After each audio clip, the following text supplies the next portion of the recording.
Poor little girl makes a request to the young billionaire. My classmates laugh at me for not having a dad. Can you be my dad at the school party? What happens next is unbelievable. The bell rang, announcing the end of another day at Rose Hill Elementary School. Children ran through the hallways, their voices echoing off the time-worn brick walls. Callie Morgan clutched her lilac backpack to her chest and waited for the wave of students to pass. Her light brown hair, tied in a simple ponytail, swayed as she walked with slow steps toward the exit. It had been a tough day, tougher than usual.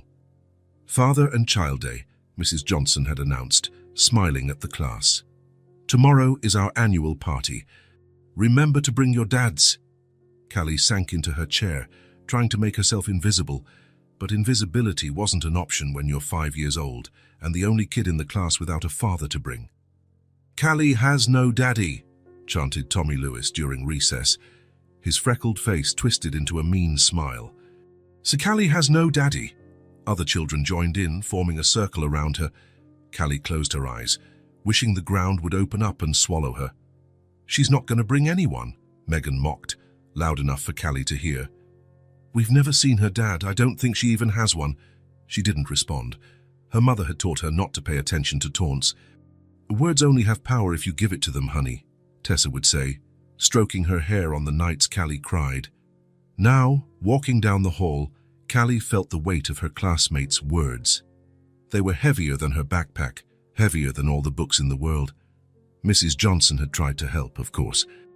All families are different, she explained to the class. Some have 2 dads, some have 2 mums, some have just a mum or just a dad, some have grandparents.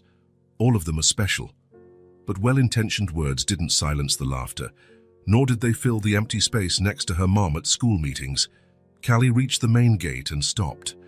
Her mum was always a few minutes late. She worked as a cleaner in a big building downtown, and sometimes the bus was slow. Callie didn't mind waiting. The school monitor, Mrs. Davis, always stayed with her until her mum arrived. That's when she saw him. A tall man in a dark suit was standing next to a shiny black car. He wasn't like the other dads who drove dented cars or arrived on foot, tired after a day's work. This man looked important, like the executives in the magazines her mom flipped through at the doctor's office. He was looking at his phone, his face serious, focused. There was something about him, maybe the way he stood apart from the other adults, or how his shoulders seemed to carry an invisible weight, that made Callie think that, despite the nice suit and expensive car, he might understand what it felt like to be alone. An idea began to form in her mind. A crazy, absurd, desperate idea. Before she could think better of it, Callie let go of Mrs. Davis's hand and walked toward the stranger. Her small pink sneakers scuffed on the concrete as she approached, her hands sweating around the straps of her backpack. The man didn't notice her until she was just a few steps away. When he finally looked up from his phone, his gaze was distant, as if he were still reading messages in his mind. "Excuse me, sir," Callie said, her voice so small she could barely hear it herself. The man blinked, finally registering the little girl's presence. His eyes were a deep blue, like the sky after the rain has passed. "Yes," he replied, his voice deep but not threatening. Callie took a deep breath. It was now or never. "My classmates laugh at me for not having a dad." She swallowed hard, fighting back the tears that threatened to fall. "Can you be my dad just for one day at the school party?"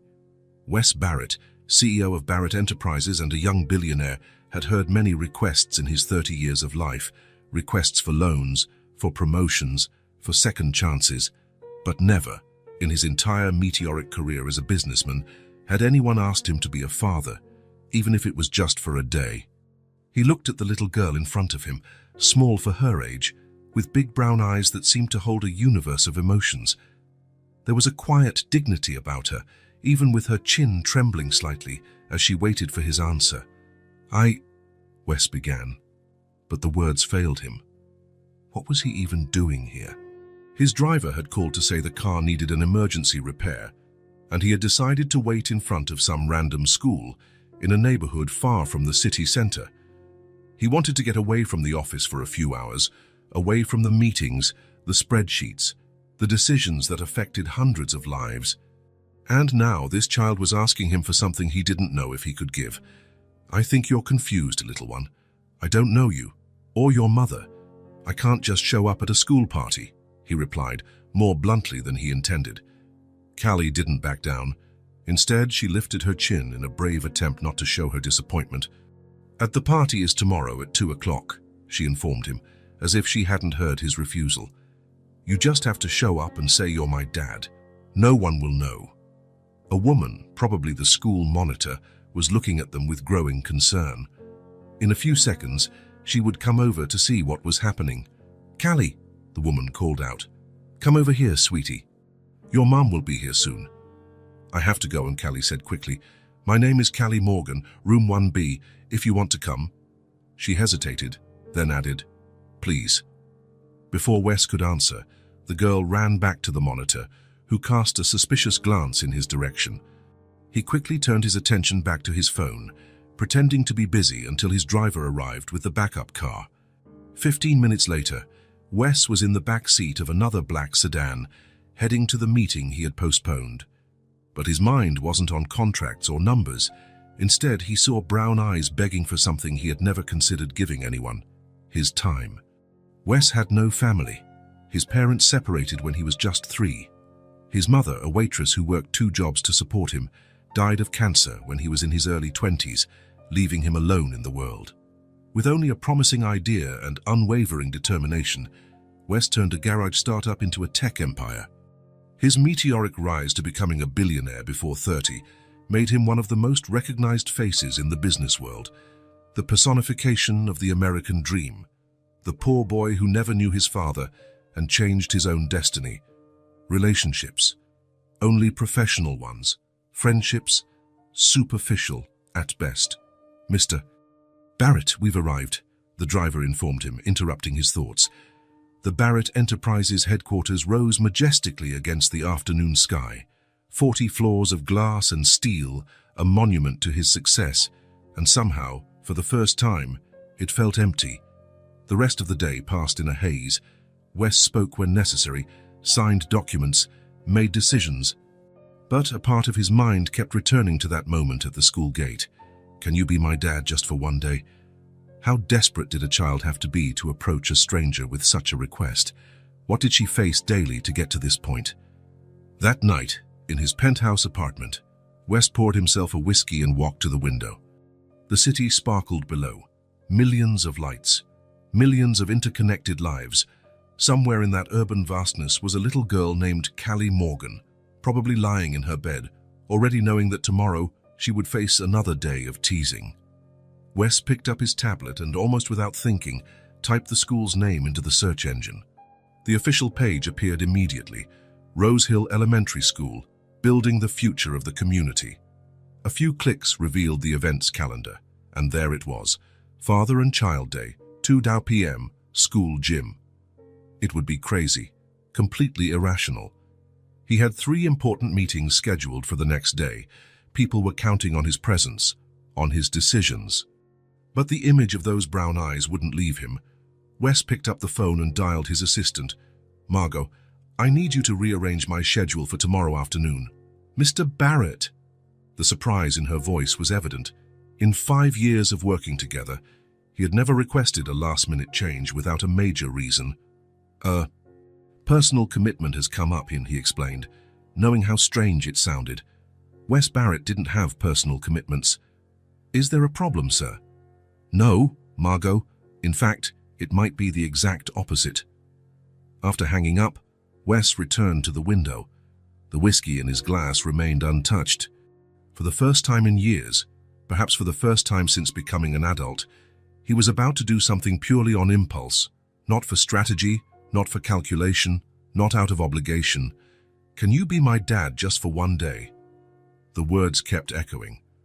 For some reason he couldn't explain, that simple sentence had pierced the armor he had built over decades.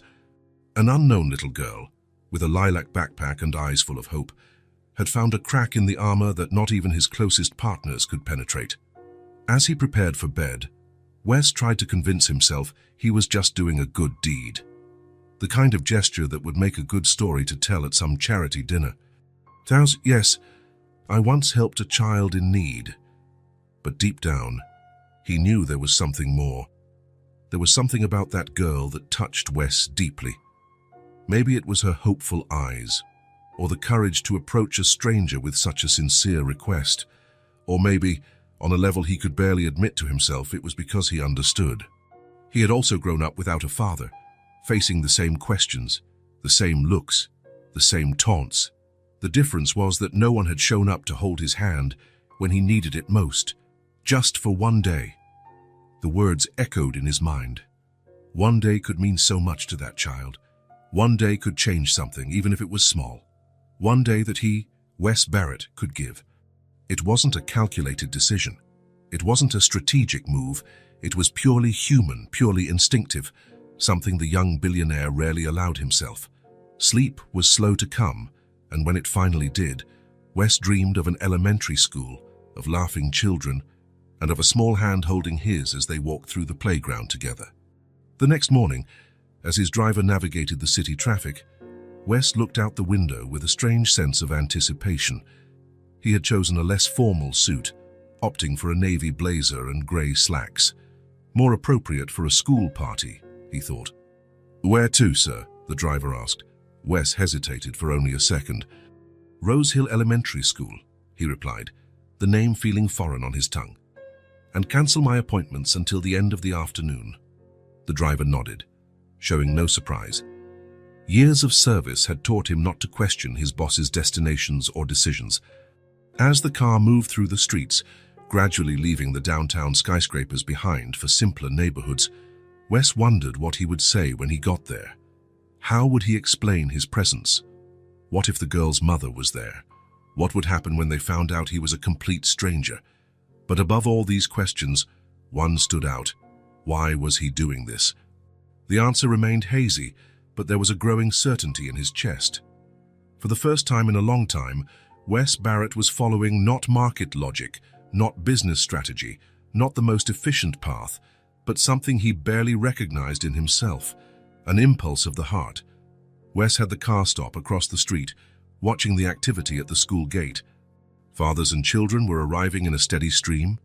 Some men wore suits, coming straight from work. Others were in casual clothes, jeans and t-shirts with sports team logos. He took a deep breath, adjusted his shirt collar, and checked his watch. 2 o'clock sharp. With one last look in the rearview mirror, he got out of the car. Inside, Callie was waiting on a wooden bench in the main hallway. Her legs dangled without touching the floor, and with every new adult that entered, she craned her neck, her anxious eyes searching for a face she wasn't sure would come. "Callie Morgan." Mrs. Johnson's voice sounded gentle behind her. "Your mother called to say she's at work, but she'll come as soon as she can," she said, running a hand through the girl's hair. "Shall we go to the gym with the others?" Callie hesitated. If she went to the gym now, alone, everyone would see. Tommy and his friends were already there, each with their dads, proudly showing off the adults accompanying them. She could wait a little longer, give it one more chance. "Can I stay here just 5 more minutes?" she asked, her voice almost a whisper. Mrs. Johnson looked at the wall clock. 5 minutes, she agreed. "Then we have to go, okay?"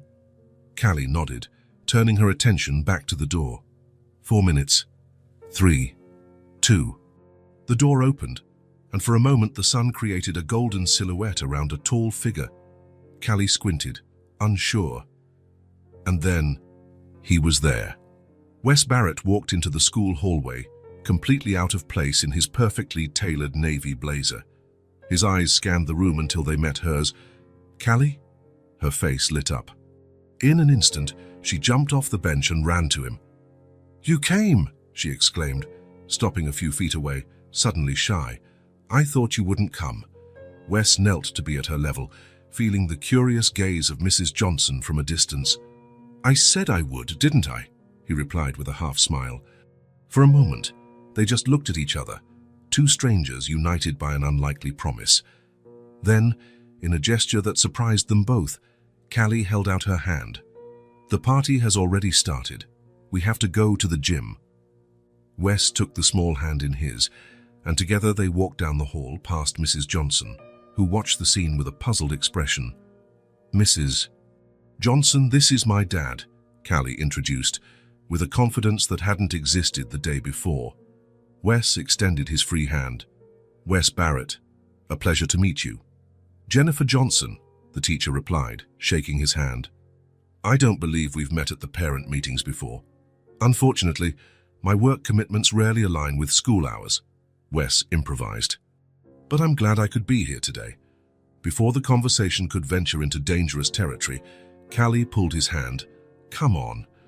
I don't want to miss the sack race." The gym was decorated with colorful balloons and banners that read, "Happy Father and Child Day." Activity stations were scattered around the space, one for t-shirt painting, another for building with blocks, a makeshift track for the sack race, and an area with tables for snacks. When they entered, several heads turned. Callie walked with her head held high, her small hand firmly holding Wes's. She led him straight to the painting station. "We have to make matching shirts," she explained seriously. "It's a tradition." Wes watched the other fathers and children, all focused on painting white t-shirts with colorful paint. Some were drawing superheroes, others writing messages like "World's Best Dad." "What should we paint?" he asked, picking up a brush. Callie thought for a moment. "A star for you and a star for me," she decided, "because stars shine in the dark and are never alone in the sky." Something tightened in Wes's chest. How could a 5-year-old formulate such a profound thought? He nodded, unable to speak for a moment. They worked side by side, painting large golden stars on their shirts. Wes's was clumsy, with uneven points. Callie's was even more crooked, but she smiled with pride when she finished. "Now we're a star team," she declared. Wes laughed, surprising himself. He couldn't remember the last time he had truly laughed, without calculating its effect at some meeting or social event. From t-shirt painting, they moved on to the sack race. Wes, who commanded board meetings with absolute authority, was now hopping awkwardly inside a burlap sack, drawing laughs from Callie and amused looks from the other dads. "You have to jump faster," she shouted, already ahead, hopping with the surprising coordination of a 5-year-old. Wes tried harder, determined not to disappoint her. In the end, they finished in 4th place out of 8 pairs, which Callie considered an absolute victory. "See, we almost won," she said, breathless and beaming. The afternoon continued with building block towers. Theirs collapsed spectacularly, causing more laughter. Drawing with crayons, Callie drew a portrait of him that looked more like an alien. And finally, a snack of sandwiches, fruit and juice. Sitting at a low table, Wes watched Callie eat her peanut butter sandwich, leaving crumbs everywhere. There was a lightness about her now, so different from the sad-eyed girl who had approached him the day before. "Did you have fun?" she asked between bites. "A lot," he answered honestly. And it was true. The missed meetings, the unanswered emails, the postponed decisions, none of it mattered now. For the first time in years, Wes Barrett was fully present in the moment, not thinking about the next move, the next deal, the next problem to solve. "Tommy said you weren't my real dad," Callie commented casually, looking at her juice box. "But I told him he was wrong." Wes felt a lump in his throat. "And what did he say after that?" "Nothing. He got quiet after you won the ring toss game," she smiled. "You threw it really far." A photographer hired by the school was circulating the event, capturing moments between fathers and children. When he approached them, Callie immediately straightened her posture. "Can we get a picture?" she asked the photographer, who nodded. Callie positioned herself next to Wes, as serious as if she were posing for an official portrait. "Smile," she instructed in a low voice. The flash went off once, twice. In the second photo, Wes put his arm around Callie's small shoulders, and they both smiled genuinely. "I'd like a copy of these," Wes said to the photographer. "Both of them, please." As the afternoon wore on, more activities were completed. At some point, Wes noticed he was being watched by a few mothers and a couple of fathers. Maybe they were wondering who the man in the expensive suit was that they had never seen before. Or maybe they just noticed how out of place he seemed, trying to fit into a world of simplicity and childish joy. But none of that mattered. The only opinion he cared about was that of the little girl who was now pulling him to the last activity. A circle dance that left Wes completely awkward, but made Callie roar with laughter. When the clock struck 4:30, Mrs. Johnson announced the end of the party. Parents and children began to say their goodbyes, collecting their creations and belongings. Callie and Wes walked to the main gate, each carrying their newly painted t-shirt. A school secretary handed him an envelope with the photos printed on the spot. "Thank you for coming," Callie said, her voice suddenly small again. "It was the best day." Wes knelt in front of her. "Thank you for inviting me," he replied, surprised by the sincerity in his own voice. Callie hesitated, then asked, "Can you come another day too?" The question hung between them. Wes knew he should say no. This was the deal. One day, just one. Coming back into her life would complicate everything. It would create expectations.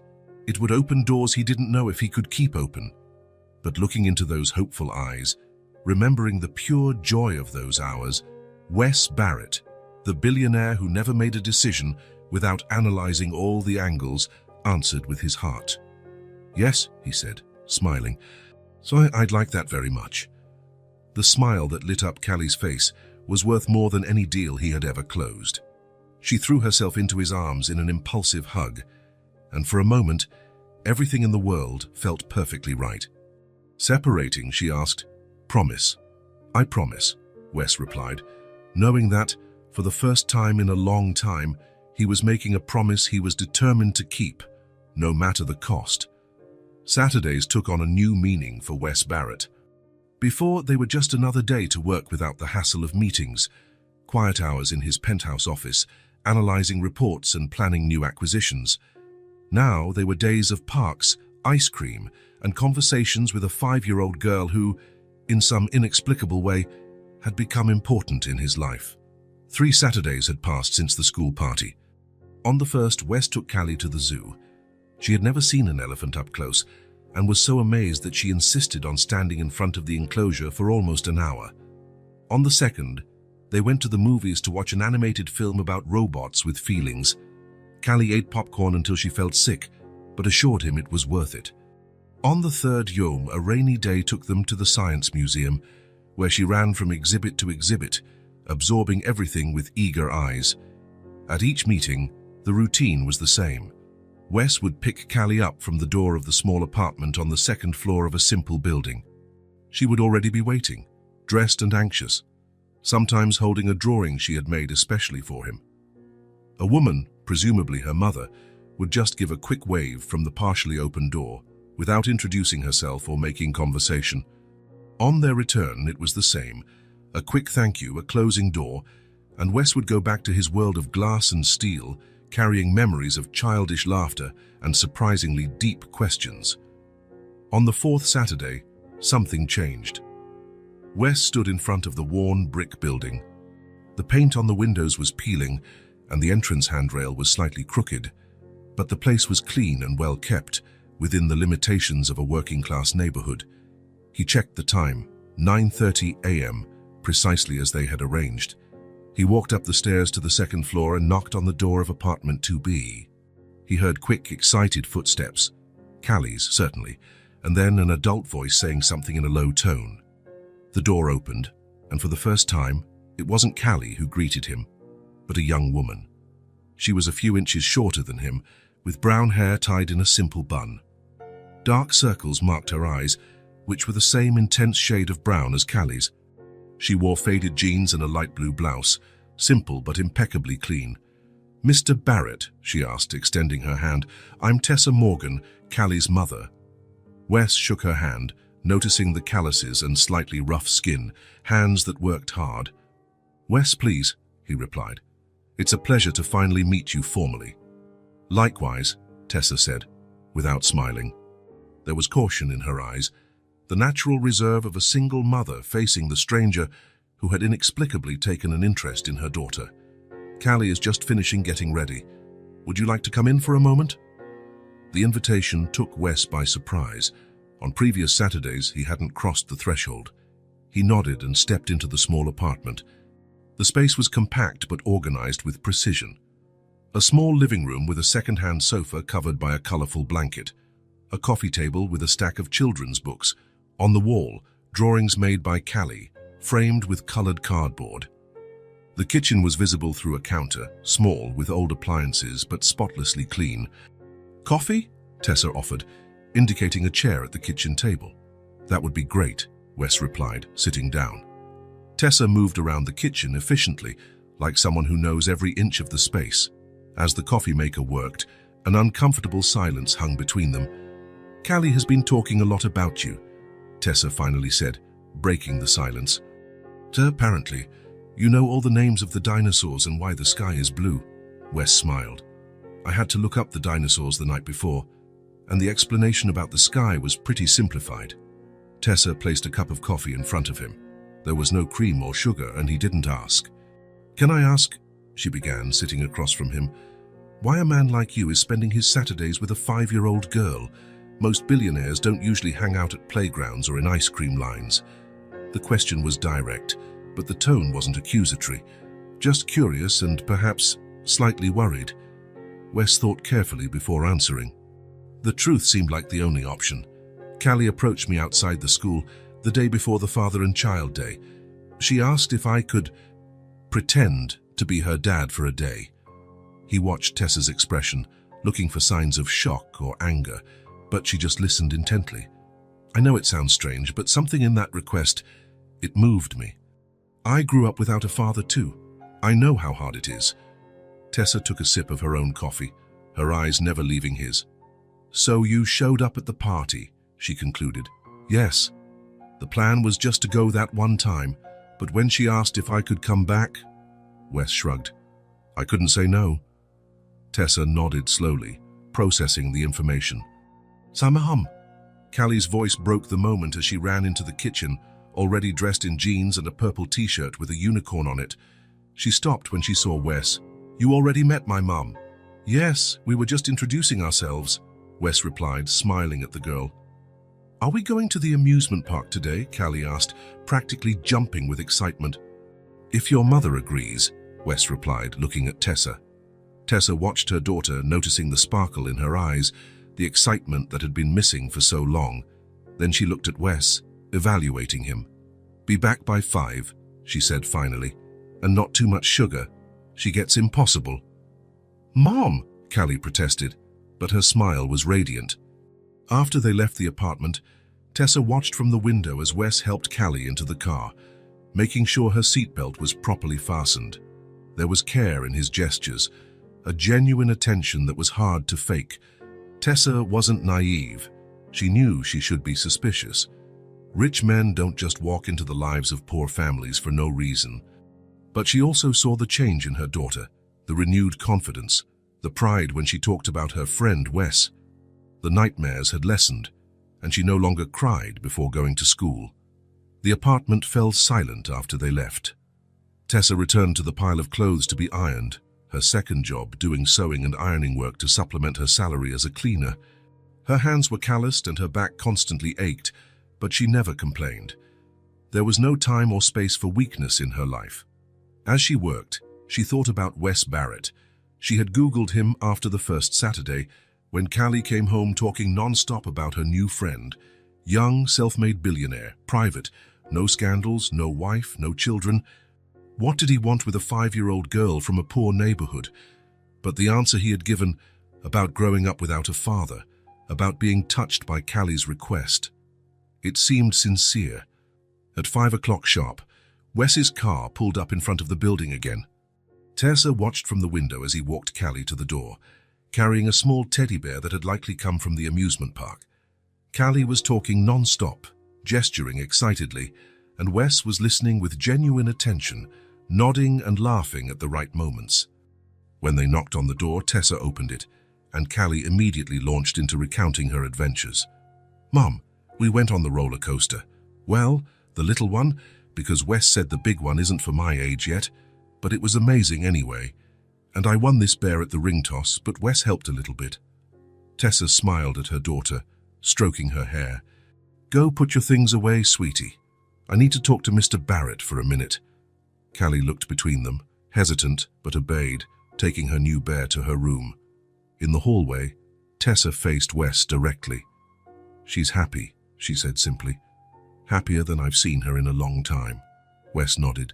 "She's an extraordinary kid." "She is," Tessa agreed. Then, after a pause, Next Saturday, maybe you'd like to have dinner with us after your outing. Nothing fancy, just spaghetti and sauce. But Callie would like that. The invitation hung between them, heavy with meaning. It wasn't just a dinner. It was an opening, a reluctant attempt to let this stranger a little further into their lives. "I'd be honored," Wes replied, realizing he meant it. Tessa nodded, not smiling, but her eyes had softened. 7 o'clock. Then, as Wes walked down the stairs, he felt a strange lightness.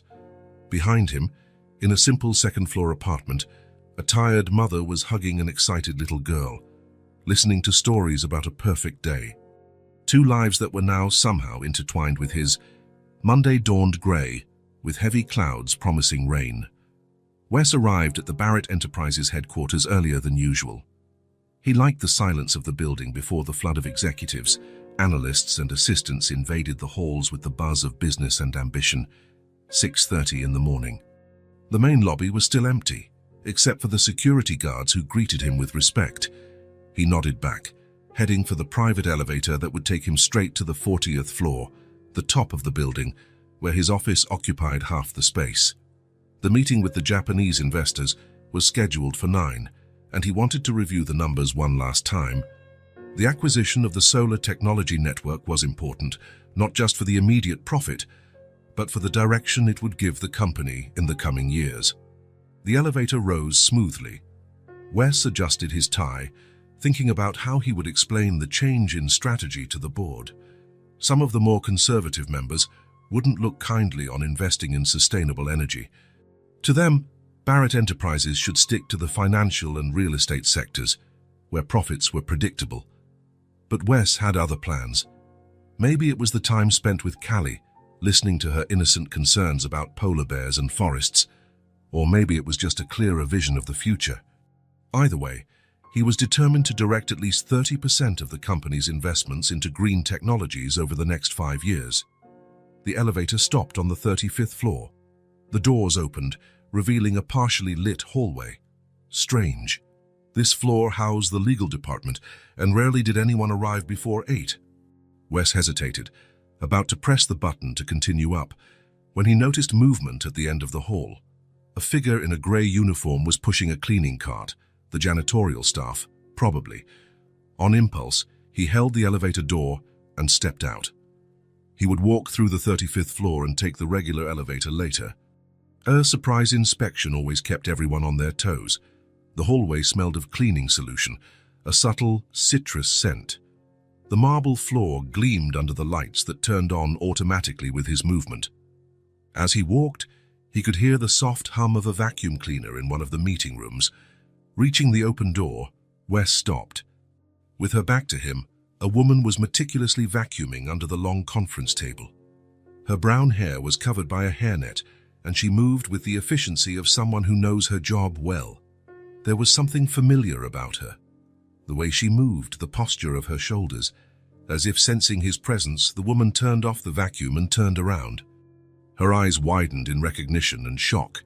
His probably mirrored the same expression. "Tessa?" She remained motionless for a moment, then straightened her shoulders. "Mr. Barrett." The silence that followed was thick, filled with unasked questions. Wes tried to process the information. Tessa, Callie's mother, working as a cleaner in his building. For how long? How had he never noticed her before? "You work here," he said finally. A statement, not a question. "For 3 years," Tessa replied, her voice calm but tense. "The night shift, from 4 to 10, the outsourced cleaning company placed me in this building." Wes nodded slowly, absorbing the information. That's why she always looked tired. She worked from the early morning, probably slept a few hours during the day while Callie was at school, and then took care of her daughter in the afternoon and evening, and she still did extra sewing and ironing jobs, as she had casually mentioned during dinner the previous Saturday. "I didn't know," he said. "There was no way you could know," Tessa replied, turning the vacuum back on. "We have orders to finish before the executives arrive." Wes stood there, not sure what to say or do. The dynamic between them had changed drastically. He was no longer just the rich man who had happened to enter her daughter's life. Now he was her employer, indirectly, but an employer nonetheless. I need to finish the floor by 7, Tessa said, her voice professional. Can I help you with something, Mr. Barrett? The formality stung more than Wes expected. No, I was just walking through, he replied, feeling out of place. Carry on with your work. He left the room, heading to the elevator with quick steps. As he rode up to his floor, a strange feeling washed over him, part guilt, part anger at himself. How had he never noticed the people who kept his empire running? How many others like Tessa worked in the shadows, invisible to him, and everyone who occupied the luxurious offices? The day passed in a blur. Wes conducted the meeting with the Japanese investors on autopilot, his body present, but his mind repeatedly returning to the image of Tessa cleaning the floor he walked on every day. At 10 in the morning, when he should have been in the board meeting, Wes went down to the basement, where the maintenance and cleaning department was located. The supervisor, a middle-aged man named Harris, became visibly nervous seeing the CEO show up unannounced. Mr. Barrett, is there a problem with the cleaning on your floor? No, Harris. Everything is impeccable, as always, Wes replied. Actually, I want some information about an employee, Tessa Morgan. Harris frowned, pulling out a tablet. Morgan? Yes, he outsourced from CleanPro, has been with us for 3 years and 2 months. Is there a problem with her? On the contrary, I want to know about her working conditions. For the next 20 minutes, Wes heard about the hours, wages and benefits, or lack thereof, of the outsourced employees. He found out that Tessa earned just slightly above minimum wage, with no proper health insurance, no paid vacation, no security or prospect of advancement. She's never complained, Harris added, as if that were the highest praise. Always punctual, always efficient. Wes left the department with a new resolve. He couldn't change Tessa's situation directly, without drawing undue attention to her, but he could change the system that kept her in that position. At the end of the afternoon, after hours of meetings and calls, Wes asked Margot, his assistant, to find Tessa before she left the building. The conversation had to happen. There was no avoiding it. At 10:15 p.m., Tessa entered his office, still wearing her grey uniform, now covered by a simple coat. Her face showed the fatigue of a long shift, but her eyes held the dignity Wes had noticed before. "You wanted to see me," she said, not making it a question. Wes indicated a chair, but Tessa remained standing. "I'd rather stand." "What is it?" "Is Callie okay?" "Callie is fine, as far as I know," Wes replied. "I wanted to talk about what I found out today." Tessa crossed her arms. "There's nothing to talk about. I work here. You own the building. A coincidence? It's not just a coincidence, Tessa. You've been cleaning the floor where my office is every morning for 3 years, and I never noticed. And why would you?" The question wasn't bitter, just realistic. People like you rarely notice people like me. We're part of the infrastructure, like the plumbing or the electrical wiring. You only notice when something doesn't work. Wes absorbed the blow, recognizing the truth in her words. "I want to change that," he said, "not just for you, but for all the outsourced employees." Tessa tilted her head, sizing him up. "What exactly does that mean?" "For starters, I'm going to terminate the contract with CleanPro and bring all the maintenance services in-house, fair wages, full benefits, opportunities for growth." "Why?" Tessa asked, her gaze piercing. "Because of Callie. Because you know me now." Wes hesitated. "Partly," he admitted. Knowing you and Callie made me see something I should have noticed before, but it's not just that. It's the right thing to do." Tessa uncrossed her arms, her posture relaxing slightly. "I don't need pity. I just want my daughter to have opportunities," she said firmly, her eyes fixed on his. "Hard work doesn't bother me. It never has. I'll do whatever it takes for her to have a better life than I did." There was pride in her voice, and a determination that Wes deeply admired. This was not a woman asking for help or favors. This was a warrior protecting her daughter's future. "It's not pity," he assured her. "It's respect." Tessa studied his face for a long moment, then gave a barely perceptible nod. "So I do what you think you have to do with your company," she said. "But I don't want special treatment. If I'm going to keep working here, it will be for the same reasons as before. because I do a good job and because I need the paycheck. Understood. She turned to leave, then paused with her hand on the doorknob. And what about Callie? What happens now? Wes hadn't considered that aspect. How would this change his relationship with the girl? Nothing changes, he replied. If you agree, I'll continue visiting her on Saturdays. This has nothing to do with work. After a moment's hesitation, Tessa nodded. She would be devastated if you disappeared now. Then she left, closing the door softly behind her. In the following weeks, Wes put his promise into practice, though more discreetly than he had initially planned. Instead of a grand corporate announcement, he implemented gradual changes that wouldn't draw specific attention to Tessa. First, the cleaning crew received new equipment, lighter, more efficient vacuums, less toxic products, more ergonomic carts. Small improvements that made the work less strenuous. Then, without fanfare, he reviewed the policy for hiring third-party contractors, stipulating minimum conditions that companies had to offer their employees, including basic health insurance and safe transportation for those working the graveyard shift. In a board meeting, he presented a plan to progressively internalize the maintenance and cleaning services, arguing with cold hard numbers about efficiency and talent retention. The board approved, unaware of the true motivation behind the proposal. For Callie, anonymous gifts began to arrive at school, advanced children's books that Wes knew she would love, an educational tablet with math and science games, professional quality art supplies. When Tessa asked her daughter about the gifts, Callie just smiled and said, "Mrs. Johnson said they came from donors for kids who are good at science." To the apartment, mysterious deliveries arrived, a new refrigerator when the old one broke, a weekly basket of fresh fruits and vegetables that the school was sending as part of a nutrition program, school supplies that were left over from the company's donation drive. Wes knew he couldn't do this indefinitely. Tessa was too observant not to notice, and indeed on a Thursday night, after a month of these small interventions, his phone rang. "I know what you're doing," Tessa said without preamble when he answered. Wes didn't try to deny it. "And it bothers you." "I don't want charity." "It's not charity," he replied. "Consider it an investment in the future." "Whose future?" Her voice was challenging, but there was no real anger in it. "Callie's, yours, mine." There was a long silence. "Why?" she asked finally, her voice softer. Wes considered several elaborate answers, logical justifications for his actions, but in the end he opted for the simple truth. "Because you matter to me." Another silence, this one more thoughtful. "The new fridge is too big for the kitchen," Tessa said finally. "And the fruit baskets are overkill. Nobody eats that much mango." Wes smiled, understanding what she wasn't saying. "I'll adjust that.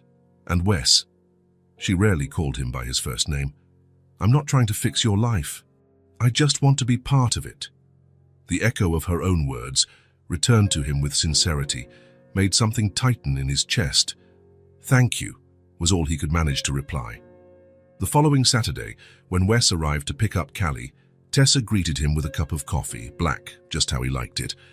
She didn't thank him for the changes at work, the discreet gifts, the small interventions that made her life a little less difficult. But as he left with Callie, Tessa handed him a small package wrapped in brown paper.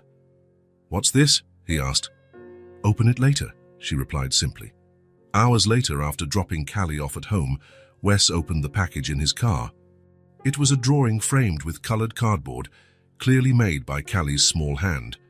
On the paper were two stick figures, a small one wearing purple, Callie, and a tall one wearing blue, him, holding hands in a park with green trees and a slide.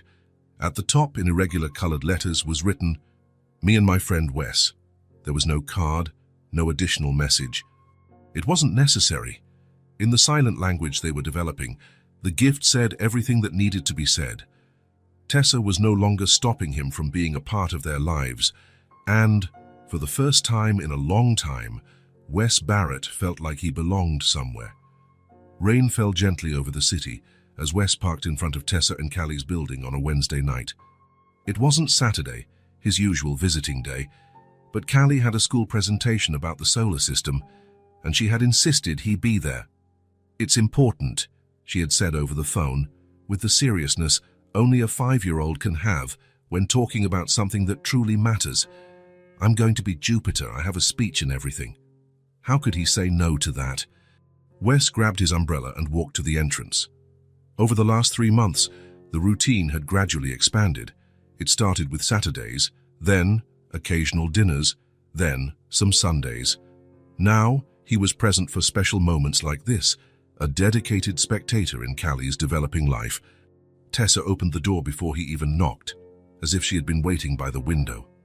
"She's been ready for an hour," she said with a small smile. "The most anxious planet in the galaxy." Wes stepped inside, taking in the familiar scent of cinnamon and vanilla that always hung in the apartment. Tessa baked when she was nervous, and it seemed today had been a day for many cookies. "Wes," Callie appeared, running from her room, already dressed in an impressive homemade Jupiter costume.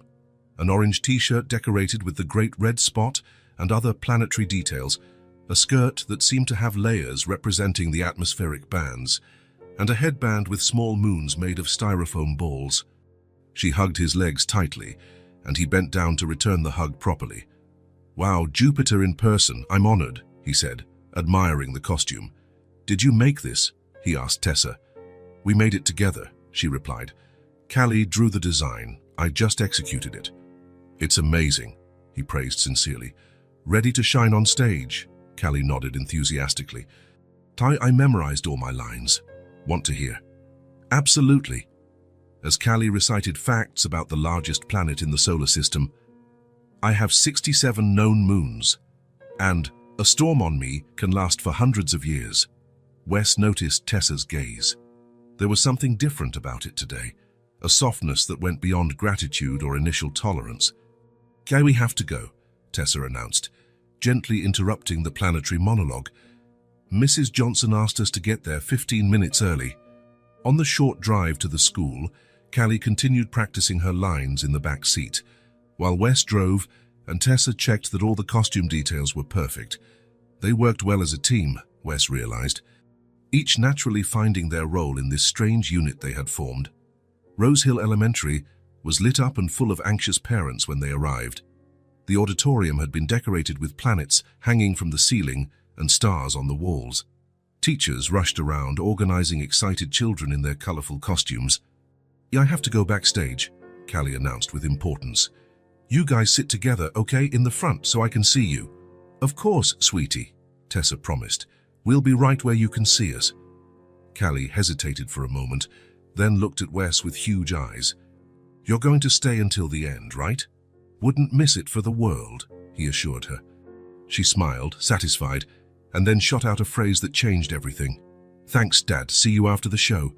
And she ran off to join the other children, completely oblivious to the impact of her words. Wes stood paralyzed. Dad. She had called him Dad. It wasn't forced, it wasn't rehearsed, it came out naturally, as if it were the most normal thing in the world.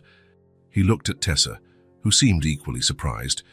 "She's never—" Wes began. "No," Tessa confirmed softly. "That's the first time." They found seats in the second row, exactly where Callie could see them. Wes sat down, still processing what had just happened. It was something he should have anticipated, considering the time they spent together, the bonds they had been building. But hearing the word, so loaded with meaning, with responsibility, hit him like an unexpected wave. "Are you okay?" Tessa asked, noticing his expression. "Yeah, just—" He searched for the right words. "I wasn't prepared." Tessa nodded, understanding. "She's grown attached to you, more than I imagined would happen." "Does that bother you?" Wes asked, suddenly worried. She thought for a moment, then answered honestly, "I thought it would. But seeing how she blooms when you're around, no, it doesn't bother me. It just worries me. What happens if you get tired of this arrangement?" Her voice was calm, without accusation. "She's already lost one father. She can't lose another." Wes's reply was cut short by the start of the show. The lights dimmed, and Mrs. Johnson walked onto the small stage to introduce Our Cosmic Neighborhood, an educational musical about the solar system. First came the sun, played by a robust boy wrapped in golden yellow fabric. Then Mercury, Venus, Earth, Mars, each planet with its moment in the spotlight and a short speech about its characteristics. When Jupiter took the stage, Wes felt a pride he didn't know was possible. Callie walked with confidence, spinning slowly to show the colorful bands of her costume, and then recited her lines perfectly without hesitating once. When she finished, she looked directly at where Wes and Tessa were sitting and smiled, a smile as radiant as the sun who had just sung the opening number. In the applause that followed, Wes realized he was smiling so much his cheeks hurt. Beside him, Tessa clapped enthusiastically, a mother's pride evident in every line of her face. The presentation continued, moving through Saturn, Uranus, Neptune, and finally, the dwarf planet Pluto, who received extra applause for his emotional line about still being part of the family, even if I'm different. The finale was a grand cosmic dance, with all the planets revolving around the sun, while singing about the harmony of the universe. When the lights came up, Callie ran to them, still beaming with post-performance adrenaline. "Did you see? I said everything right, and I wasn't even nervous." "You were incredible," Wes said, genuinely impressed. "The best Jupiter of all time." "Of all the solar systems," Tessa added, hugging her daughter. Callie looked at them both, her eyes shining. "Can we get ice cream to celebrate?" Tessa glanced at Wes. It was already late for a 5-year-old, but special occasions deserved exceptions. "Just today," she agreed, "but a small one." The ice cream shop near the school was almost closing, but the owner, used to the post-school event rush, welcomed them with a tired smile. Callie chose a strawberry ice cream with chocolate topping and ate it as if it were the best thing in the world, recounting every moment of her performance over and over. Back at the apartment, it was already past bedtime. Callie yawned as she climbed the stairs, the energy from the show finally dissipating. "Can I have a story before bed?" she asked as Tessa helped her change from her Jupiter costume into pajamas with star prints. "Of course. Which one do you want tonight?" Tessa asked. Callie looked at Wes, who was standing in the doorway of the small bedroom. "I want Dad to tell it." There it was again, that word. This time, however, it was direct, intentional. Not a casual slip, but a choice. Tessa and Wes exchanged a look, a silent conversation passing between them. "If he wants to," Tessa replied finally. Wes sat on the edge of the bed as Callie snuggled under the covers. "What story would you like to hear?"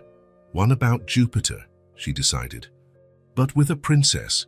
Improvising, Wes told the story of a princess who lived on one of Jupiter's moons, watching the planet's great storms and dreaming of one day visiting it. The princess built a special ship and, after many adventures, managed to navigate through the gas rings, discovering that the Great Red Spot was actually a portal to a magical world. Callie fell asleep before the end, her face relaxed, a small smile on her lips. Wes tucked the blanket around her and, on impulse, lightly kissed her forehead. "Good night, little Jupiter," he whispered. In the living room, Tessa had made tea. 2 steaming cups were waiting on the coffee table. It was late, and they both knew they should say goodbye. But something in the atmosphere, the emotion of the evening, the word "Dad" still echoing between them, called for a conversation. Wes sat on the sofa, accepting the cup Tessa offered. "You're a good storyteller," she commented, sitting in the armchair opposite him. "Do you have practice?" He smiled. "None. But I've improvised a lot in business meetings. It's not that different." They sipped their tea in a comfortable silence for a few moments. "About what Callie said," Wes began finally. "You don't have to be her father," Tessa interrupted gently. "I understand if this is too much." Wes considered the statement, searching for the honest answer within himself. "It's not that it's too much," he said slowly. "It's that I'm afraid of not being enough." Tessa tilted her head, an invitation for him to continue. "I never had a role model," he explained. "My father left when I was very young. I don't know how to be that. Nobody knows at the beginning," Tessa replied. "Believe me, I didn't know how to be a mother either. I still don't know half the time. But you're amazing with her." "Because I don't have a choice," Tessa said, placing her cup on the table. "When you're the only person a child has in the world, you just find a way." Wes absorbed her words, recognizing the truth in them. "I got pregnant young," Tessa continued, her voice low, looking at her own hands. "Her father left me as soon as he found out. He wanted nothing to do with it. I managed with what I had." Wes watched how she spoke without self-pity, just stating facts. This woman's strength never ceased to amaze him. "Didn't your family help?" he asked. "What family?" She smiled humorlessly. "I grew up in foster care. I aged out of the system at 18, trying to build my life. I met Callie's father 6 months later. He was charming, said all the right things. When I found out I was pregnant, he showed who he really was." Wes felt a wave of anger toward this unknown man, this ghost who had abandoned two such extraordinary people. "I thought about not having the baby," Tessa admitted, her voice even lower. "For a moment, I thought I couldn't do it. But then, I decided I would be different from the adults in my life. I wouldn't abandon someone who depended on me." The silence that followed was thick with respect. Wes realized he was witnessing a rare vulnerability. Tessa Morgan was not someone who shared her story easily. "Thank you for telling me," he said finally. She shrugged. "You have a right to know, considering you're becoming a part of her life." "Of your lives," Wes corrected softly. Tessa nodded, accepting the correction. "And you?" she asked. "How did a boy without a father become Wes Barrett, the billionaire?" Wes smiled at the characterization. "Determination. Luck. A few key people who believed in me at the right time. More than that," Tessa insisted. He sighed, realizing she deserved the same honesty she had offered. "Anger, probably," he admitted. "I wanted to prove something to the world. To my father, wherever he was. To my mother, who worked herself sick. To myself." "And did you prove it?" "I built all of this," he said, making a vague gesture that encompassed his success. "But you know what's strange? Before I met Callie, before you, I never stopped to appreciate it. I was always chasing the next deal, the next acquisition, as if what I already had wasn't enough. And now I realize how empty my life was," he replied honestly. "I had everything and nothing at the same time." Tessa nodded, understanding perfectly. There was no need for more words. They both knew that emptiness, though they had arrived at it from completely different paths. "You don't have to decide anything tonight," she said, referring to the title Callie had given him. "About being or not being, what she wants you to be." "I already am," Wes replied with simplicity. "It's not something I decide. It's something that happened." The fear was still there, the fear of not knowing how, of not being good enough, of eventually disappointing Callie. But along with it was something stronger, the determination to try, to be present, to learn. "Just promise me one thing," Tessa asked, her eyes meeting his. "If at any point you realize you can't continue, tell me first." "Not her. We'll find a way to explain it, to soften it."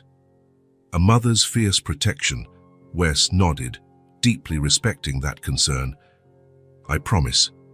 They sat there, sharing the silence of the night, each absorbing the other's story, building an understanding where there had only been assumptions. It wasn't romance, there was no flirting, no tension of that kind between them. It was something equally rare, mutual respect, genuine admiration, and the recognition of souls who, somehow, understood each other's loneliness. When Wes finally stood up to leave, he felt different. Something had shifted that night, not just because of the title Callie had given him, but because of the deeper connection that now existed between him and Tessa. "So thanks for the tea," Mehdi said at the door, "and for the conversation." "Thank you for making my daughter happy," she replied simply. It wasn't an ordinary good night.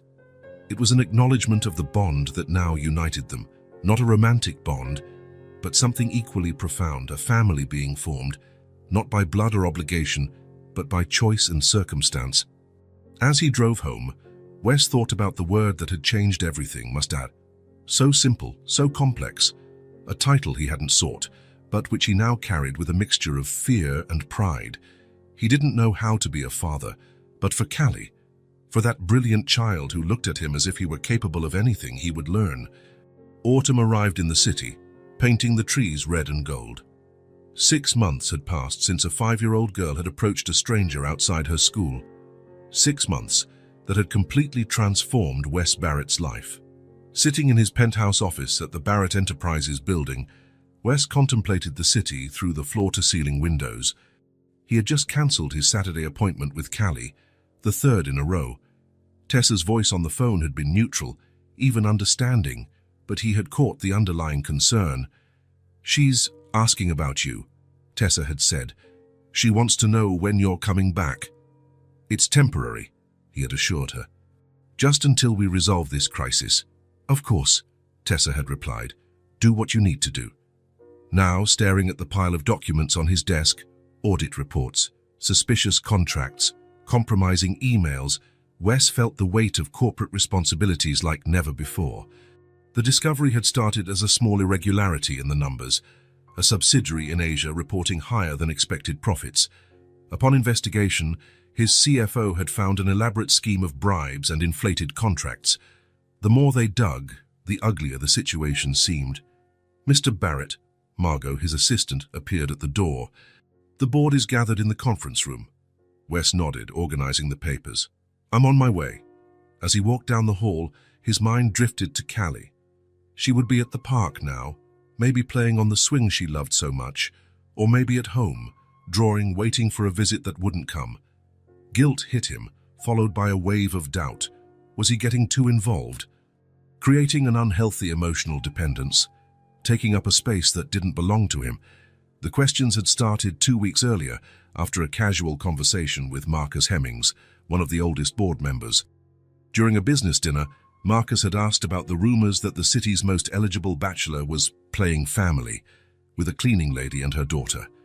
"Charity is one thing, Wes," Marcus had said with a condescending smile. "But don't delude yourself into thinking you can replace this child's father. You have responsibilities here. People depend on you." Wes had defended his position, of course. He had made it clear that his personal life was not Marcus's business, nor anyone else's. But the words had planted a seed of doubt that grew with each passing day. In the conference room, 12 serious faces stared at him. The corruption scandal hadn't leaked to the press yet, but when it did, and it would be devastating for the company's reputation. "We have 3 executives directly involved," the head of the legal department reported, "and strong indications that at least 2 board members of the subsidiary were aware." Wes nodded, absorbing the information. "Options? Immediate suspension of those involved, a full audit, full cooperation with the authorities," she replied, "and preparing for the impact on the stock when the news breaks." The next few hours were filled with difficult decisions and tense discussions. When the meeting ended, it was past 10 at night. Back in his office, Wes found his phone had 3 missed calls, all from Tessa. His stomach tightened. She rarely called, preferring text messages for quick communications. Before he could call back, Margot entered again. "I'm sorry to interrupt, but Mr. Zhao is on the line. It's late in Shanghai. He insists it's urgent." Wes hesitated, looking at the phone. "Put him on line 1, and, Margot, cancel my appointments for tomorrow, all of them." "Yes, sir." The call with the Chinese executive lasted almost 2 hours. When it was over, Wes was too exhausted to even check his messages. He lay down on the sofa in his office, promising himself he would call Tessa in the morning. But the morning brought new crises. The press had gotten wind of the scandal. The company's stock began to fall. The board demanded his constant presence, his leadership, his full attention. The days turned into a week. A week became 2. The Saturdays with Callie, the dinners with Tessa, the bedtime stories, all were swallowed by the avalanche of corporate problems. At some point, Wes realized he hadn't returned Tessa's calls. He hadn't properly explained his absence. Just quick messages, vague promises that he would be back as soon as he could. In the 3rd week of the crisis, as the waters finally began to calm, Wes woke up with a painful clarity. He was doing exactly what he feared most. He was disappearing from Callie's life, just as his own father had disappeared from his. That morning, in the meeting with the executives, he was distracted. His mind wandered to the small apartment across town, to the little girl who now called him Dad. "Wes." The voice of Sarah, his CFO, brought him back to reality. "Do you agree with the strategy?" He looked at her, then at the other faces around the table. "Pardon me," he said, shifting in his chair. "I need a moment." Leaving the room, Wes walked to his office and closed the door. He needed to call Tessa. He needed to explain, to fix things, but when he picked up the phone, he felt paralyzed. What would he say? That the company was more important, that he was having doubts about his role in their lives? No explanation seemed adequate. As he hesitated, Margot knocked on the door. "I'm so sorry to interrupt, but Mr. Hemmings is here with the public relations team. The press conference has been moved up to an hour from now." Wes sighed, putting the phone back on his desk. "I'll be there in a minute." And so another day passed without contact. In Tessa's small apartment, Callie looked out the window, her chin resting on her hands. She had spent the morning like this, watching the street, waiting for a black car that didn't appear. "Honey, come and eat," Tessa called from the kitchen. "I made pancakes, your favorite." Callie didn't answer immediately. When she finally turned around, her eyes lacked their usual sparkle. "He's not coming today either, is he?" Tessa's heart ached. 3 weeks without visits. 3 weeks of empty promises and vague explanations. "He's busy with work, Callie. Adults sometimes have big problems to solve." "Oh, but he always came before, even when he was busy," Callie argued, her voice small. "Does he not want to be my daddy anymore?" Tessa swallowed hard, choosing her words carefully. "Wes cares a lot about you. I'm sure he'll come as soon as he can." But with each passing day, Tessa herself felt the doubt growing. It wasn't just the visits that had stopped, but also the calls, the messages. It was as if Wes Barrett had reconsidered his involvement and opted for a gradual withdrawal. She had seen the news, of course. She knew about the scandal at his company, the investigations, the accusations. But she also knew that a 2-minute phone call to explain the situation wouldn't be impossible. Not even for the busiest man in the world. "I'm not hungry," Callie said, turning away from the window. "Just a little bit, please," Tessa insisted. "You barely touched your dinner last night." Reluctantly, Callie sat at the table and picked up her fork. She ate a few bites to please her mother, but without enthusiasm. Her appetite had diminished along with her joy in recent days. Tessa watched her daughter with growing concern. Callie had always been a vibrant child, full of energy and curiosity. Now she was quiet, withdrawn. The laughter that once filled the apartment had become rare. "How about we go to the park today?" Tessa suggested, trying to cheer her up. "We can take bread for the ducks." "I don't want to," Callie replied, pushing her plate away. "Can I go to my room?" Tessa nodded, watching as the girl walked away, dejected. The void Wes had left was palpable, like a hole in the fabric of their lives. Tessa realized, with a mixture of sadness and anger, how dependent they had become on his presence. Part of her wanted to hate him for it, for coming into their lives, making himself necessary and then disappearing. But another part understood the pressures he faced, the magnitude of the problems at his company. The next morning, Callie woke up with a slight fever. Her normally bright eyes were dull and she complained of a headache. "I don't want to go to school," she murmured, huddled under the blanket. Tessa sat beside her, placing a hand on her forehead.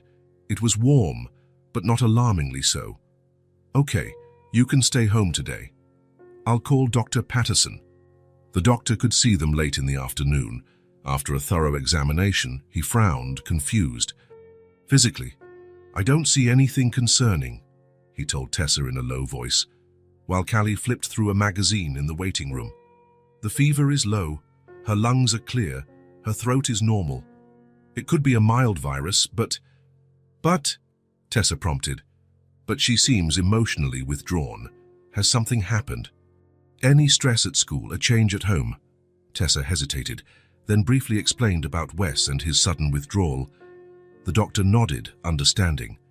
Children often manifest physical symptoms when they are emotionally distressed. The fever might be real, but the cause could be more psychological than viral. "What can I do?" Tessa asked, feeling helpless. "So keep her comfortable, monitor the fever, and then maybe it's time for a frank conversation about her relationship with this man." Tessa thanked him, but as she left the office, she knew that any frank conversation would only make things worse. How do you explain to a 5-year-old that the man she had started to see as a father simply had other priorities? At home, Callie lay on the sofa, hugging the teddy bear Wes had given her months ago. She seemed smaller and more fragile, lost in thoughts she couldn't express. "Want me to read you a story?" Tessa offered, sitting beside her. "I want the story about the king of the blue planet," Callie replied in a low voice. "The one Dad tells." Tessa felt a lump in her throat. "I don't know that one, sweetie. Can you tell it to me?" But Callie just shook her head, hugging the bear tighter. That night, after Callie finally fell asleep, Tessa stared at her phone for long minutes. She had tried calling Wes several times in the past weeks, always going to voicemail. Her texts received brief and increasingly sparse replies. Maybe it was time to accept reality. Wes Barrett had moved on. The family experiment was over. Better to cut ties now, before Callie got even more attached. But then she remembered the look in his eyes when he told Callie stories, the way they laughed together, sharing jokes only they understood. The drawing the girl had made, proudly hanging on the wall, "Me and my friend Wes." With trembling fingers, Tessa typed one last message, short and direct. "She misses you." She sent it before she could change her mind and put the phone aside, not expecting a reply. Wes was in his car, driving home after another exhausting day, when the message arrived. 3 simple words that hit him with the force of a freight train. "She misses you." He pulled over to the side of the road, staring at the phone screen. The guilt he had been trying to ignore exploded in his chest. What was he doing? How could he let corporate pressures push him away from the 2 people who mattered most in his life? Without a second thought, he changed direction. The car clock read 10:37 p.m. when he parked in front of the familiar building. Too late for a visit, but he couldn't wait until morning. He took the stairs 2 at a time and knocked lightly on the door. A few moments later, Tessa opened it, surprise written on her tired face.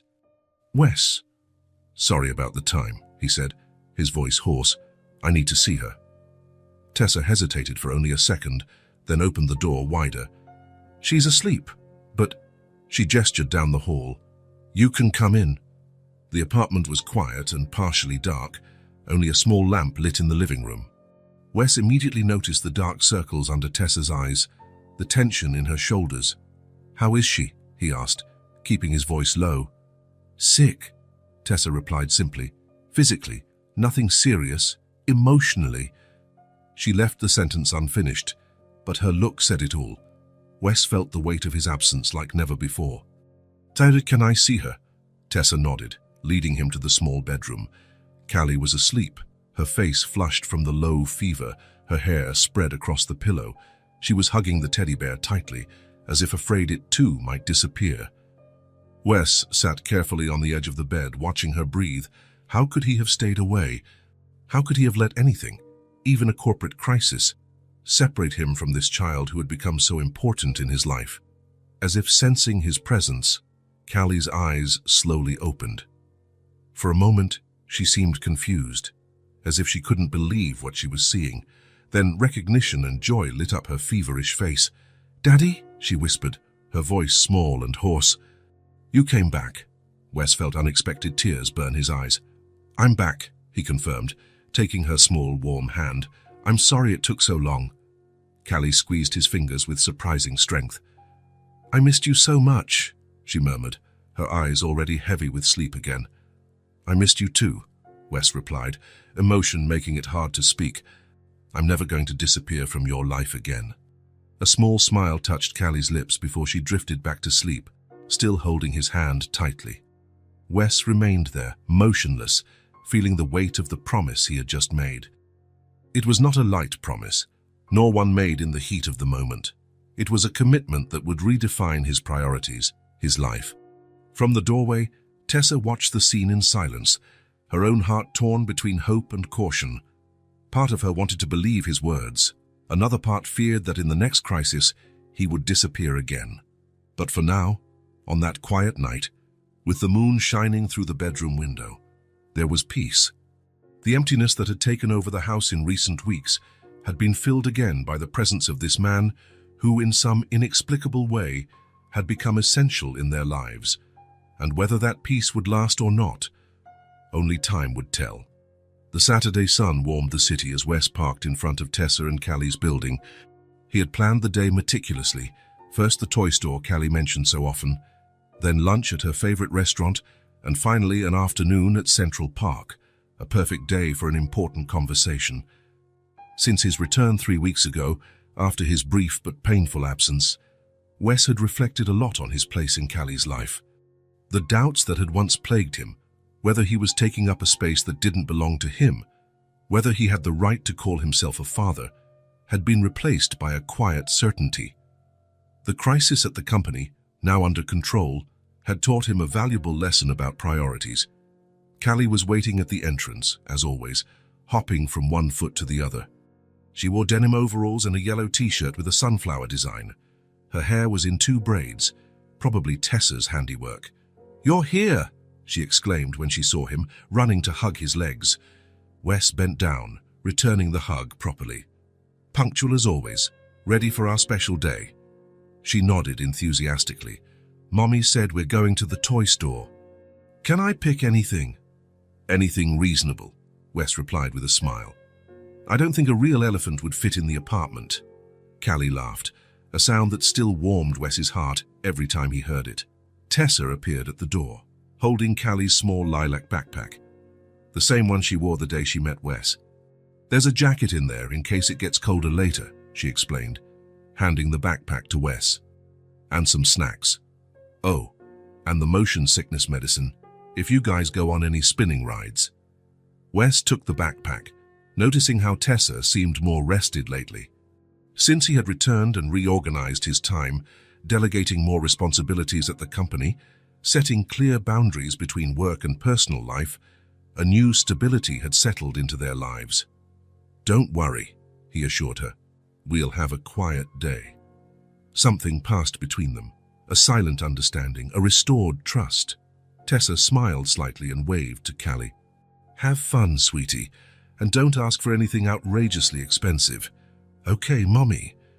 In the car, Callie chatted excitedly about school, about the new book she was reading, more looking at the pictures than actually reading, and about the science project she was planning. Wes listened attentively, asking questions at the right moments, admiring how her mind worked, always curious, always making surprising connections. The Wonder World Toys store occupied 2 floors of a building in the shopping district. As soon as they entered, Callie's eyes widened at the explosion of colors, sounds, and possibilities. "Where do we start?" Wes asked, watching her take in the environment. Callie looked around, considering her options. "I want to see the stuffed animals first," she finally decided.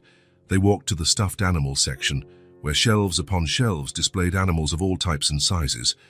There were giant bears almost as tall as Callie, giraffes with flexible necks, lions with realistic manes, and even fantastical creatures like unicorns and dragons. Callie walked slowly through the section, touching each animal carefully, as if evaluating not only its appearance but also its personality. Wes followed her patiently, amazed at the seriousness with which she approached the choice. After nearly 20 minutes of careful deliberation, Callie stopped in front of a more discreet shelf. There, among more elaborate and flashy stuffed animals, was a simple brown teddy bear. It wasn't the biggest, nor the most colorful, nor the most sophisticated. It was just an ordinary brown bear, with bright black eyes and a small red bow around its neck. "This one," she said, taking it from the shelf. "I want this one." Wes looked at the bear, then at the multitude of more impressive options around them. "Are you sure you can choose anyone you want?" Callie nodded, hugging the little bear. "He looks lonely." "And he's warm." Something about the simplicity of that choice and the explanation touched Wes deeply. Callie wasn't looking for the most expensive or the flashiest. She had seen something in the little brown bear that others would have overlooked, a quality that spoke directly to her heart. "Then he's perfect," Wes agreed. At the checkout, as he was paying, the clerk offered to gift wrap it, but Callie refused. "He needs to breathe," she explained seriously, making Wes smile. Lunch was at the Colorful Corner, a children's restaurant where the tables were small, colorful wooden houses, and the food came on animal-shaped plates. Callie carefully placed the little bear in the chair next to her, occasionally talking to him and offering him a bit of her milkshake. "What are you going to name him?" Wes asked, watching the interaction. Callie considered the question seriously. "I think Brownie," she decided. "Just because he's brown like a brownie, and brownies are warm and delicious." "Excellent choice," Wes approved. "Brownie is lucky to have found you." After lunch, they headed to Central Park. The day was perfect. Not too hot, not too cold, with a light breeze rustling the leaves on the trees.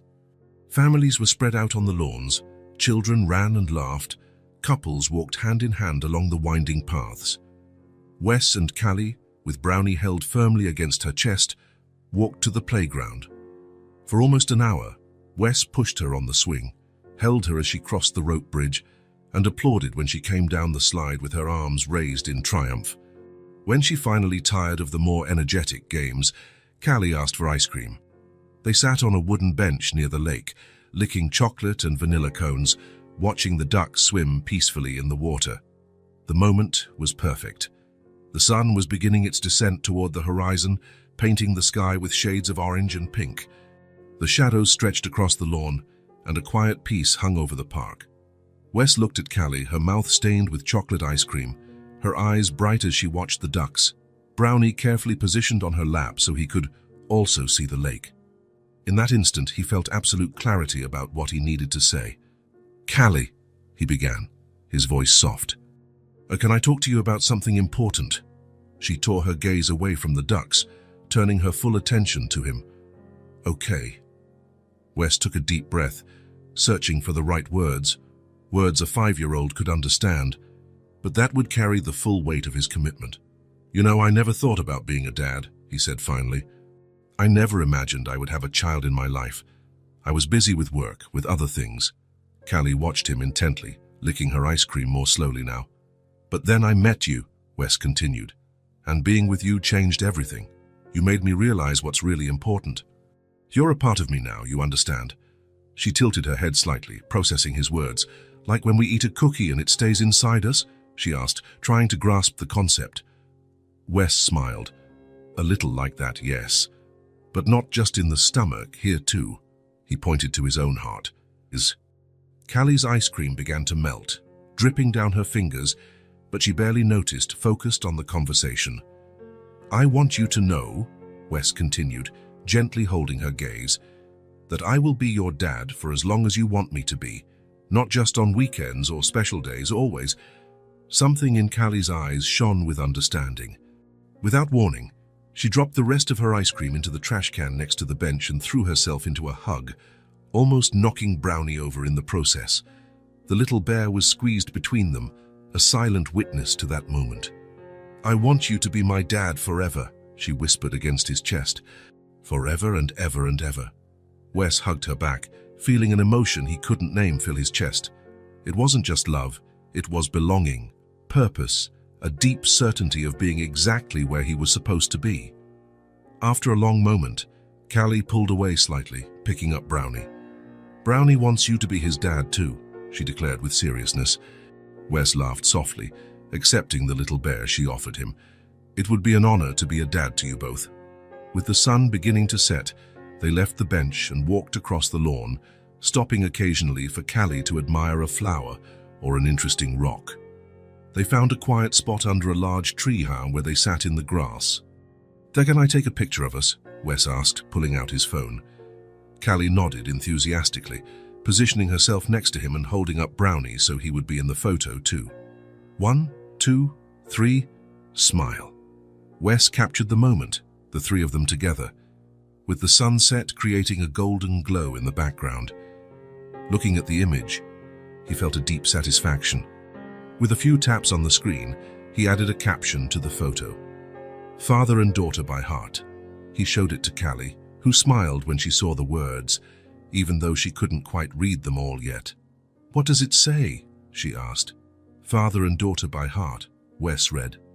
"Because sometimes families aren't just made when people are born together. Sometimes they're made when hearts find each other." Callie considered this for a moment, then nodded, as if it made perfect sense to her. She rested her head on his shoulder, hugging Brownie to her chest. Wes put his arm around her, feeling the small, warm head against his side, the light, trusting weight of her body. The moment was perfect in its simplicity. They didn't need any more words. A few yards away, partially hidden by an oak tree, Tessa watched the scene. She had left work early and decided to stop by the park, not to spy, but to witness. Something told her today would be an important day. Silent tears streamed down her face as she watched Wes and Callie together under the tree. The little girl nestled against him, as if it were her natural place. But they were not tears of sadness or jealousy. They were tears of relief, of gratitude, of a peace that only a mother could understand upon seeing her child loved and protected. For years, she had carried the weight of motherhood alone. She had wondered if Callie would always feel the absence of a father, if there would always be a void in her life that Tessa couldn't fill, no matter how hard she tried. And then, through the most unlikely of encounters, a stranger had entered their lives. Not a savior, not a prince charming, but a real man with his own flaws and fears, who had chosen to love her daughter not out of obligation, but by choice. Tessa wiped the tears with the back of her hand, a small smile forming on her lips. She didn't approach. That moment belonged to them, but as she turned to leave, she carried with her a comforting certainty. They were a family now. Unconventional, not defined by blood or certificates, but a true family, united by choice, by love, and by a little brown bear named Brownie. If this story touched your heart, subscribe to the channel and turn on notifications so you don't miss the next ones. Leave a like because it helps this story get recommended to more people. See you in the next story.